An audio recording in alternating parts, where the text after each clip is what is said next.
Je suis très heureux de vous accueillir encore une fois à cette émission, Les actualités prophétiques. Bien, comme vous le savez sans doute, nous sommes en train de parler concernant les nombreux signes qui nous sont donnés dans la parole du Seigneur comme des preuves de la proximité du retour de notre Seigneur Jésus-Christ. Nous avons vu certains signes concernant Israël. Nous verrons bientôt des signes concernant les nations du monde et aussi des signes concernant l'Église du Seigneur Jésus-Christ. Ce sont les trois catégories de gens qui vivent présentement sur la planète selon la parole de Dieu, puisque dans 1 Corinthiens, chapitre 10 et le verset 32, l'apôtre Paul dira « Ne soyez en scandale ni aux Juifs, ni aux Grecs, ni à l'Église de Dieu. » En réalité, chaque personne qui vit sur cette planète présentement appartient à l'un ou l'autre de ces trois groupes de personnes. Ou bien vous êtes juif de naissance et vous n'avez pas accepté Jésus comme votre Sauveur, votre Seigneur, vous faites donc partie de la première catégorie de personnes. Ou bien vous êtes parmi les nations du monde, français, anglais, espagnol, italien, peu importe, il y en a des centaines, et vous n'avez pas accepté Jésus comme votre Sauveur, donc, selon la Bible, vous faites partie des nations du monde. Et si vous avez eu le bonheur d'entendre prêcher la bonne nouvelle en quelque part, et vous avez passé par la repentance, et vous avez accepté Jésus comme votre Seigneur et votre Sauveur, bien, vous avez été transféré dans une troisième catégorie qui s'appelle l'Église de Dieu. Et l'apôtre Paul dira plus tard que dans cette catégorie-là, il n'y a plus ni Juifs, ni Grecs, mais nous sommes tous de nouvelles créatures dans le Seigneur Jésus-Christ. Alors, on est en train d'examiner de nombreux signes concernant la première catégorie de personnes, le peuple juif. Et jusqu'à présent, nous avons vu des choses vraiment très intéressantes comme la création de l'État d'Israël en 1948, libération de la ville de Jérusalem en 1967 et de nombreuses prophéties qui maintenant sont accomplies, comme les déserts qui devaient refleurir, les villes qui devaient être reconstruites, la découverte de ces manuscrits de la mer Morte dans la région de Qumran, cette Génis rousse qui maintenant est en possession en Israël. Israël en possède plusieurs, on dit même quelques centaines. L'Institut du Temple à Jérusalem a déjà refabriqué tous les ustensiles, tous les vases et même les vêtements des prêtres, des Kohanim, qu'ils peuvent vendre maintenant à ceux qui peuvent prouver qu'ils sont vraiment des descendants d'Aaron. Ça, c'est vraiment particulier aussi parce qu'il y a quelques années à peine, à l'université de Haïfa en Israël et à d'autres endroits dans le monde aussi, on a fait une découverte scientifique vraiment très intéressante parce qu'on a découvert que tous les vrais descendants d'Aaron, qui sont les sacrificateurs, la lignée des Kohanim, tous les sacrificateurs, possédaient dans leur chromosome quelque chose de différent de tous les autres êtres humains sur la planète, incluant les autres Juifs qui ne sont pas issus de cette tribu, qui ne sont pas les descendants d'Aaron. Ce qui veut dire qu'on peut maintenant prouver scientifiquement si quelqu'un est vraiment un Cohen, si vraiment il descend de la tribu d'Aaron, pour faire le service dans un futur temple qui doit bientôt être construit sur l'esplanade du temple. Et à cause de cela, vous savez, l'Institut du Temple à Jérusalem avait refabriqué à la main sur des métiers, comme c'était fait dans l'Ancien Testament, et avec du fin lin, vraiment la robe d'un prêtre, d'un sacrificateur. Mais il n'en avait fait qu'un seul modèle qui était en exposition à l'Institut du Temple. Mais depuis cette découverte scientifique, alors qu'on peut prouver officiellement si quelqu'un est un descendant d'Aaron ou non, le Sanhédrin, vous vous souvenez peut-être qu'au temps de Jésus, il y avait un Sanhédrin qui était une autorité religieuse à l'époque, qui est disparu de la circulation il y a plusieurs années, mais qui est réapparu depuis quelques années aussi, et le siège social est à Tibériade en Israël, si bien que le Sanhédrin existe à nouveau aujourd'hui, et c'est une autorité religieuse en Israël qui a permis à l'Institut du Temple de fabriquer d'autres robes de sacrificateurs et imaginez-vous de les vendre à tous ceux qui scientifiquement pouvaient prouver qu'ils sont de la lignée d'Aaron. Alors, si vous ne croyez pas que Jésus revient bientôt, bien ça, je pense que c'est vraiment une preuve indiscutable de la proximité du retour du Seigneur Jésus-Christ, puisqu'en Israël, actuellement, on peut vendre des vêtements sacerdotaux à ceux qui peuvent prouver officiellement qu'ils sont descendants d'Aaron. Bien, c'est parce qu'on sait en Israël que très bientôt, un prochain temple va être construit. On peut le meubler de A à Z. Et non seulement cela, on a des prêtres qui sont prêts à reprendre le service. On peut les habiller, les vêtements sont déjà refaits. Et on a les Génisrus pour la purification de tous ces prêtres-là. Si on pouvait recommencer demain matin, on aurait tout le matériel nécessaire et tout l'équipement nécessaire pour que ça fonctionne bien. Alors vraiment, on est très avancé dans le temps. Il n'y a jamais eu une époque comme cette époque-ci. Il n'y a jamais eu une génération qui a vu autant d'accomplissements des prophéties de la fin comme notre génération. Et certainement que ce n'est pas par hasard que ces choses arrivent, mais c'est parce que les temps sont accomplis.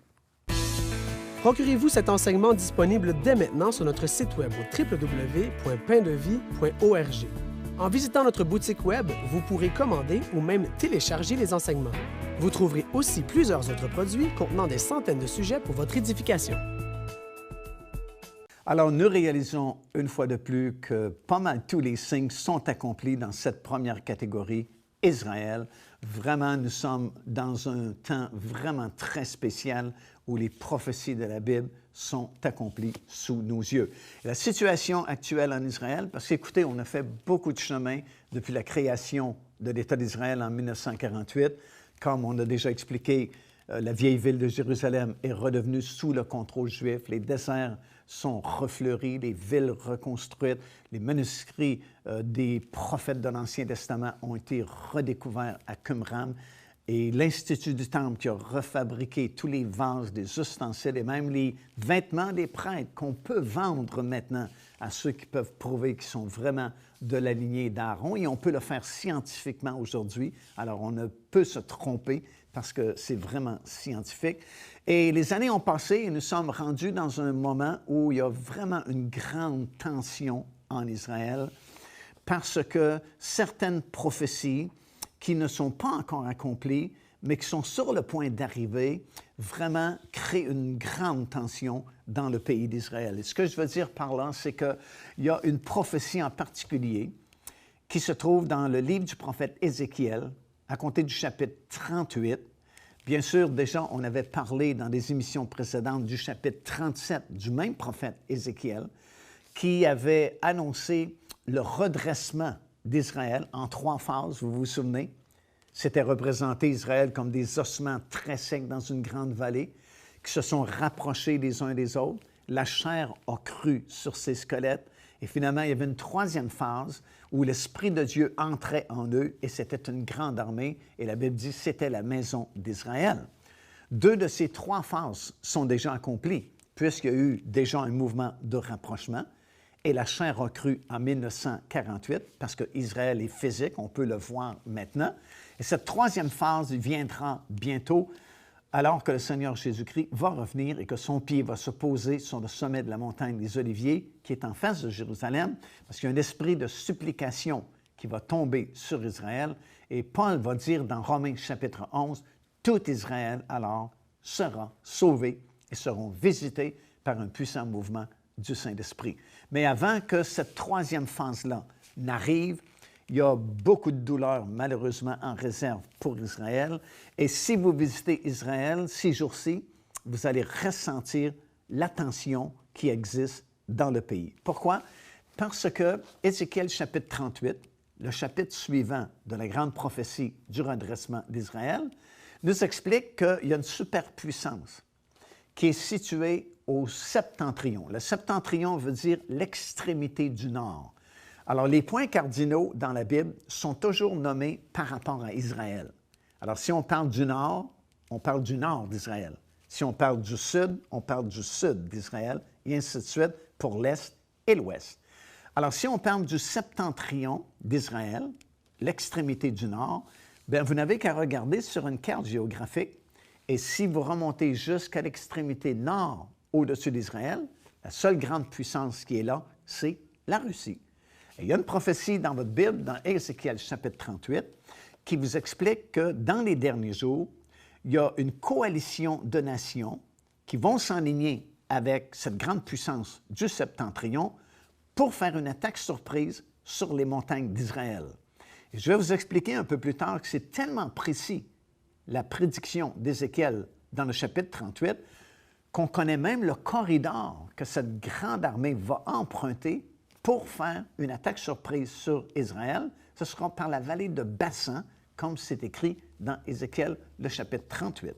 Alors actuellement, en Israël, il y a beaucoup d'inquiétudes et beaucoup de tensions, et ça ressemble beaucoup à ce qui est écrit dans le psaume 83, dans les 5 premiers versets, alors que plusieurs nations sont mentionnées par leur nom et font des déclarations que nous avons entendues publiquement à la radio ou à la télévision ou sur Internet de certains dirigeants de ces pays-là, dont les noms sont mentionnés dans Psaume 83, qui publiquement ont déclaré presque mot pour mot ce qui est écrit dans le Psaume 83, disant « Nous voulons pousser Israël dans la mer, nous voulons qu'Israël disparaisse de la circulation. » C'est ce qui est écrit dans le Psaume 83, et c'est vraiment ce qu'on est en train d'expérimenter au Moyen-Orient, surtout avec les conséquences de ce qu'on a appelé le printemps arabe. Et c'est curieux de remarquer que la plupart des nations, sinon toutes les nations, qui ont vécu ce qu'on a appelé le printemps arabe, soudainement sont contre Israël et font des déclarations publiques contre Israël, déclarant qu'ils veulent anéantir Israël et pousser vraiment Israël jusque dans la mer et qu'on ne se souvienne plus du nom d'Israël.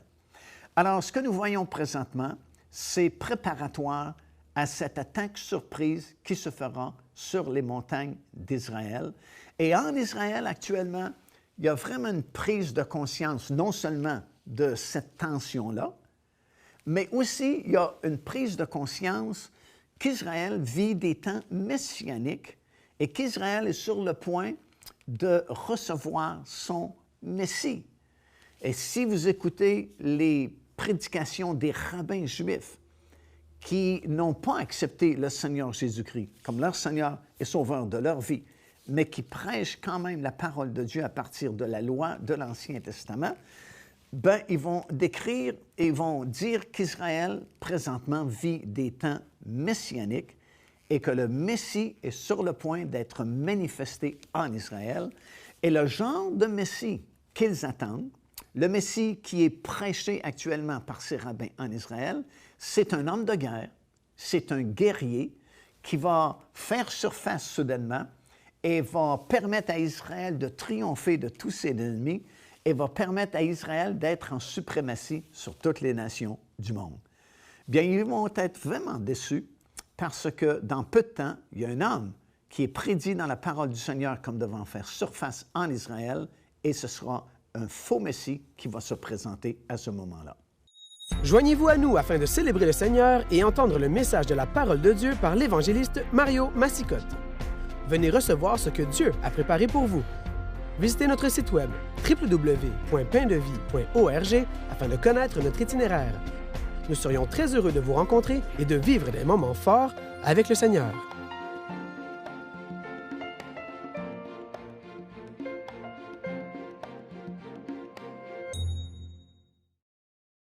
Lorsque cet homme va se pointer au Moyen-Orient, pour le peuple juif, ce sera son Messie.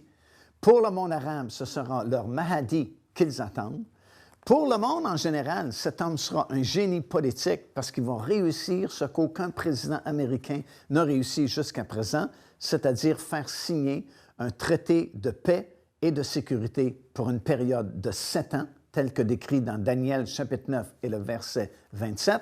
Mais pour l'Église, nous saurons que cet homme, c'est l'Antéchrist qui a été prophétisé aussi dans la parole de Dieu comme devant émerger au Moyen-Orient dans les derniers jours. Et selon la Bible, cet homme va devenir le gouvernement mondial qui va régner pour une période exactement de 3 ans et demi, les dernières 3 années et demie des 7 années de tribulation de la fin. Alors en Israël actuellement, il y a cette prédication des rabbins qui prêchent la venue du Messie. On dit en Israël qu'on vit des temps messianiques et que très bientôt le Messie va se manifester. Mais le genre de Messie qu'on prêche actuellement en Israël par ses rabbins, c'est un homme de guerre qui va donner victoire à Israël et une grande suprématie à Israël. Et il y a vraiment un envoûtement en Israël et beaucoup d'enthousiasme, vous savez, parce que lors d'un récent voyage en Israël, j'avais appris que l'Institut du Temple était en train de construire secrètement l'autel des sacrifices, qui était le dernier item qui n'avait pas encore été reconstruit. Et on m'avait dit que c'était dans la région de Mitzpé-Jéricho que secrètement on faisait la construction de cet autel. Et Mitzpé-Jéricho, c'est en banlieue de Jéricho. Et Jéricho, bien sûr, a été cédé aux Palestiniens il y a plusieurs années passées. Alors, ce n'est pas toujours facile ou évident de se rendre dans cette région-là, mais nous sommes rendus et la première fois, on n'a rien vraiment découvert. Mais lors d'une deuxième tentative, nous avons rencontré beaucoup de jeunes rabbins, hommes et femmes, qui travaillaient activement à prendre des mesures sur le sol pour être bien certains qu'on ne se trompait pas dans les mesures, les dimensions de l'autel des sacrifices qu'on était en train de rebâtir. Et un des jeunes rabbins communiquait beaucoup avec nous. Il ne parlait ni anglais ni français, mais grâce à notre guide, on pouvait avoir l'interprétation. Il parlait hébreu et notre guide traduisait en français. Et il nous expliquait justement qu'ils étaient certains, ils savaient qu'Israël était entré dans des temps messianiques et que tout est prêt pour la venue du Messie. Le temple peut être reconstruit demain matin parce qu'on possède absolument tout l'ameublement pour meubler ce nouveau temple-là. On a les prêtres même pour recommencer les sacrifices dans ce nouveau temple-là. Et quelqu'un du groupe a demandé, mais comment allez-vous faire pour savoir que c'est vraiment votre Messie? Et puis vraiment, la réponse nous a tellement étonnés parce qu'une jeune fille qui travaillait avec ce groupe-là nous a répondu, nous allons savoir que c'est le vrai Messie parce qu'il va se présenter à nous monté sur le dos d'un âne.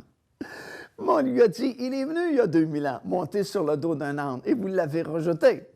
Et ils ont répondu, ah non, mais ce n'était pas le bon il y a 2000 ans. Le bon arrive bientôt monté sur le dos d'un âne. Alors, vous voyez, ils connaissent certains versets de la Bible, parce que dans Zacharie, chapitre 9, verset 9, c'est ce que ça dit. « Réjouis-toi, fille de Sion, car ton roi vient à toi monter sur le dos d'un âne. » Mais ils n'ont pas la révélation de la parole de Dieu à cause du rejet qu'ils ont fait du Messie lorsqu'il s'est présenté à eux il y a 2000 ans passés. Alors, ils seront séduits, malheureusement. Jésus avait dit, « Moi, je suis venu au nom de mon Père et vous m'avez rejeté, mais un autre viendra en son propre nom et vous allez l'accepter. » Alors, cet homme qui va émerger bientôt au Moyen-Orient, à la suite, sans doute, de la défaite de cette grande bataille surprise sur les montagnes d'Israël, dont je vais vous parler davantage dans une prochaine émission, lorsque cet homme fera émergence au Moyen-Orient, ils vont tomber dans le panneau parce qu'il répond à leurs aspirations et cet homme va répondre à la prédication, vraiment, que les rabbins font maintenant de la venue de leur Messie, un homme de guerre qui donne victoire à Israël et qui va faire qu'Israël devienne en suprématie sur toutes les nations du monde. Alors, ça va être très facile pour eux de tomber dans le panneau et d'être séduits parce que, évidemment, cet homme, ce n'est pas tout de suite le vrai Messie qui revient, mais c'est ce que la Bible appelle l'Antéchrist, qui va réussir à faire signer une alliance ou un traité pour une durée de 7 ans. Et c'est très précis dans la parole de Dieu. Et vous allez remarquer que les prophéties bibliques sont très précises. Ce traité va durer exactement 7 ans. Et nous le savons parce que dans le livre de l'Apocalypse, c'est divisé non seulement en années, mais en mois et en jours. Alors, il n'y a pas d'erreur possible. Nous savons exactement la durée de ce traité-là. Et Israël va tomber facilement dans le panneau parce que c'est le type de Messie qu'ils attendent et va se présenter exactement comme ils l'attendent, mais ce sera une alliance avec le séjour des morts, comme le prophète Jérémie leur avait annoncé, et nous allons en parler un peu plus tard. Devenez partenaire avec ce ministère par votre soutien financier et aidez-nous à planter le flambeau de l'Évangile à travers le monde entier.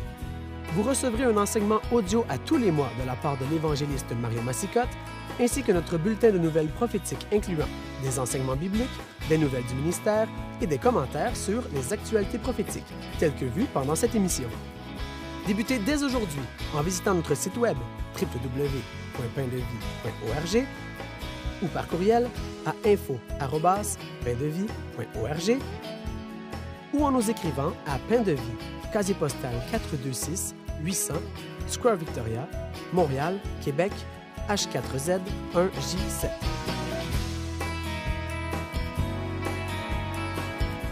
Alors, concernant Israël, c'est vraiment les derniers signes qui nous sont permis de voir. Et nous aurons l'occasion, dans d'autres émissions un peu plus tard, de revenir sur cette attaque surprise sur les montagnes d'Israël par cette coalition de nations. Et vous allez voir, c'est vraiment très intéressant parce que la Bible, c'est tellement précis que plusieurs pays qui formeront cette coalition sont déjà mentionnés depuis 2600 ans dans ce livre-là par leurs anciens noms, les noms qu'ils portaient à l'époque, et ça va être vraiment très intéressant. Alors, concernant la première catégorie, bien, on a vu ensemble que presque tous les signes sont accomplis dans cette première catégorie-là, Israël. Jetons un coup d'œil maintenant sur la deuxième catégorie, c'est-à-dire les nations du monde. Les différents pays, français, anglais, espagnol, peu importe, font partie de cette deuxième catégorie de personnes dans un groupe de 3 catégories, comme on a expliqué, le peuple juif, les nations et l'Église de Dieu. Bien, concernant les nations du monde, évidemment, il y a aussi beaucoup de prophéties qui ont été données. Et je pense que la plus grande prophétie se retrouve dans le livre du prophète Daniel. Et c'est dans le 2e chapitre que nous la retrouvons, des versets 31 jusqu'au verset 45. C'est vraiment particulier parce que à cette époque, nous sommes à Babylone. Israël a été déporté à Babylone. Et c'est Nabuchodonosor qui est à la tête des nations connues de l'époque. Et lorsqu'Israël, du moins le sud du pays, Juda et Benjamin ont été déportés à Babylone, Nabuchodonosor a sélectionné certains jeunes hommes qui étaient très intelligents pour les ajouter à son équipe d'anciens, si vous voulez, de sages et de devins. Et Daniel a été choisi pour faire partie de ce groupe sélect qui étaient des conseillers du roi. Une certaine nuit, le roi Nabuchodonosor a fait un songe. Et lorsqu'il s'est réveillé le matin, il savait qu'il avait rêvé à quelque chose, mais il ne se souvenait plus à quoi il avait rêvé. Alors, il a fait appel à tous ses sages et ses devins, et il leur a dit, « J'ai fait un songe la nuit dernière, et je voudrais que vous me donniez l'interprétation de ce songe-là. » Alors, ils ont dit, « Il n'y a pas de problème, roi Nabuchodonosor, nous sommes payés pour cela. Dis-nous c'est quoi le songe, et on va te donner l'interprétation. » Bien, il dit, « J'ai un deuxième problème, je ne me souviens pas de mon songe. Alors, je voudrais que vous me disiez à quoi j'ai rêvé, et après, m'interpréter mon songe. » Alors là, ils ont dit, « Roi Nabuchodonosor, il n'y a personne sur cette terre qui peut te dire à quoi tu as rêvé. Dis-nous à quoi tu as rêvé, et nous, on va te donner l'interprétation. Mais de là à te dire à quoi tu as rêvé, personne au monde peut te dire ça. » Alors, parce qu'il est roi, il a certains privilèges et pouvoirs, et il a dit, « Bien, je vous donne tant de jours pour trouver c'est quoi mon songe, sinon, je coupe vos têtes au-dessus de vos épaules. » Je ne sais pas si vous le savez, mais c'est une très bonne motivation pour chercher très fort c'est quoi ce fameux songe-là. Et on a eu recours à Daniel, encore une fois, parce que Daniel a entendu parler de la sentence sévère du roi et il s'est informé auprès des sages et des devins pourquoi le roi était-il si sévère. On lui explique la situation et Daniel va proposer de prier son Dieu. Et certainement, on lui a dit, oui, Daniel, prie, c'est urgent. Et Dieu a révélé à Daniel quel était le songe de Nabuchodonosor, mais non seulement quel était le songe, mais aussi son interprétation. Alors, Daniel va se présenter devant Nabuchodonosor, roi de Babylone, et va lui expliquer qu'il a vu en songe une grande statue. Et il me semble de voir Nabuchodonosor qui se souvient soudainement de son songe et qui se dit, oui, c'est vraiment ça, c'est mon rêve. Et là, il va lui donner l'interprétation. Il va lui expliquer que la tête qui était en or de la statue le représentait. C'était Babylone qui était présentement à la tête de toutes les nations connues. Mais, dit-il, tu ne resteras pas toujours à la tête des nations, mais un autre empire va venir et va renverser ton pouvoir. Et non seulement il va prophétiser ça, mais il va nommer le prochain empire, il va dire c'est l'empire des Perses et des Mèdes. Et à l'époque, c'était comme impossible parce que les Perses et les Mèdes n'étaient même pas unis ensemble. Mais l'histoire nous raconte que plus tard, ils se sont unis. Et plusieurs années après, alors que Belchazzar, le petit-fils de Nabuchodonosor, donnait un grand festin dans la salle des festins du palais royal, les Perses et les Mèdes avaient construit un barrage sur le fleuve Euphrate qui passait en dessous de la muraille de Jérusalem et qui alimentait en eau potable la ville de Babylone.